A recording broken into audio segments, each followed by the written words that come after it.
Next up, Orson Chain and Calvin Yin from Tao Hill. They're presenting The Death of the Hired Man by Robert Frost.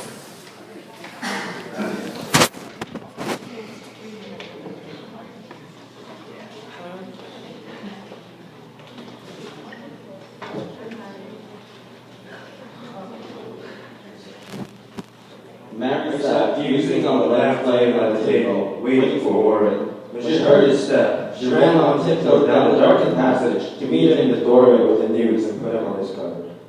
Silence is back. She pushed him out with her through the door and shut it after her.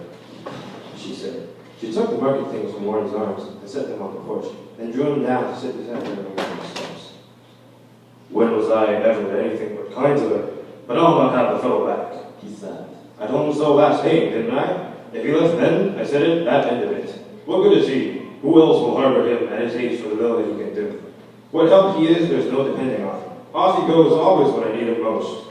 He thinks he ought to earn a little pay, enough at least, to buy tobacco with. So he won't have to beg and be beholden. All right, I say, I can't afford to pay any fixed wages, though I wish I could. Someone else can. Then someone else will have to. I shouldn't mind his butchering himself, if that was what it was. You can be certain, when he begins like that, there's someone at him, trying to coax him off with pocket money, and hanging time when help is scarce. In winter, he comes back to us. I'm done. Shh, that's so loud. He'll hear you. I want him to. He'll have to sooner or later. He's worn out. He's asleep beside the stove. When I came up from Rouse, I found him here, huddled against the barn door, fast asleep. A miserable sight, and frightening too. You needn't smile. I didn't recognize him. I wasn't looking for him, and he's changed. Wait till you see.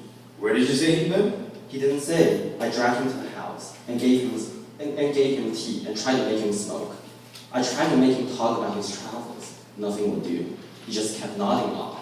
What did he say? Did he say anything? A little. Anything? Mary, confess. He said he'd come to ditch the meadow for me. Warren!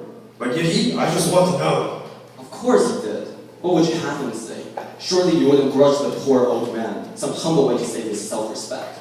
He added, if you really cared to know, he meant to clear the other pasture too. That sounds like something you have heard before. Warren, I wish you could have heard the way he jumbled everything. I stopped to look 2 or 3 times. He made me feel so queer. You see, if he was talking in his sleep, he ran on Harold Wilson. You remember? The boy you had been paying for your sins. He's finished school and teaching in his college. Silas declares you'll have to get him back. He says they too will make a team for work. Between them, they will lay this farm smooth. The way he mixed that in with other things, he thinks young Wilson a likely lad, though deaf on education. You know how he fought, all through July under the blazing sun. Silas up on the car to build a load, Harold along beside to pitch it on. Yes, I took care to keep well out of earshot. Well, those days troubled Silas like a dream. You wouldn't think they would, how some things linger. Harold's young college boy's assurance piqued him. After so many years, he still keeps finding good arguments he sees he might have used. I sympathize. I know just how it feels to think of the right thing to say too late. Harold's associated in his mind with Latin. He asked me what I thought of Harold saying he studied Latin like a violin because he liked it, like an argument. He said he couldn't make the boy believe he could find water with hazel crumb, which showed how much this boy had ever done to him. He wanted to go over that, but most of all, he thinks if he could have an early chance to teach him how to build a load of hay. I know, that's Silas's one accomplishment. He bundles every forkful in its place and tags and numbers it for future reference, so he can find and easily dislodge it and then load it. Silas does that well. He takes it out in bunches like big birds' nests. You never see him standing on the hay he's trying to lift, straining to lift himself. He thinks if he could teach him that, he'd be some good perhaps to someone in the world. He hates to see a boy full of books. Poor Silas, so concerned for other folk, and nothing to look backward to with pride, and nothing to look forward to with hope, so knowing never any different. Part of the moon was followed down the west, dragging the whole sky to the hills. Its light poured softly in her lap. She saw it and spread her apron to it. She put out her hand among the harp-like morning glory strings, taut with the dew from garden bed to eaves, and as if she played unheard some tenderness that wrought on him beside her in the night. Warren, she said, he has come to die. You needn't be afraid, he'll eat you this time. Home. He mocked gently. Yes, what else but home? That all depends on what you mean by home. Of course, it's nothing to us, any more than it was a hound that came a stranger to us out of the woods, wearing out upon the trail. Home is the place where, when you have to go there, they have to take you in. I should have called it something you somehow happen to deserve. Warren leaned down and took a step or two, picked up a little stick, and brought it back, and broke it into his hand and tossed it by. Silas has better claim on us, you think, than on his brother? 13 little miles as the road winds would bring him to his door. Silas has walked that far, no doubt, today. Why didn't he go there? His brother's rich, a somebody, director in the bank. He never told us that. We know it, though.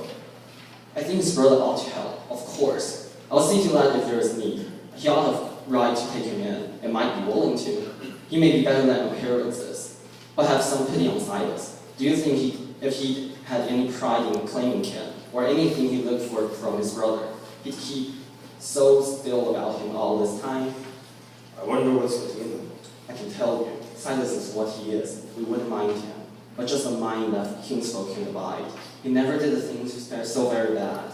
He don't know why he isn't quite as good as anyone.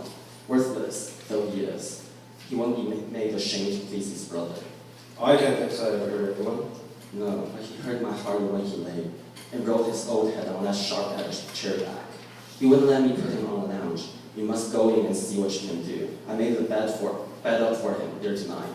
You'll be surprised at him, how much he's broken. His working days are done, I'm sure. I'd not be in a hurry to say that. I haven't been. Go, look, see for yourself. But Warren, please remember how it is. He's come to help you ditch the level. He has a plan. You must laugh at him. He may not speak of it, and then he may. I'll sit and see if that small selling cloud will hit or miss the moon. It hit the moon. Then there were three there, making a dim road. The moon, the little silver cloud, and she. Warren returned, too soon, it seemed to her. Slipped to her side, caught her hand and waited. Warren, She questioned. Dead. was all he answered. Thank you.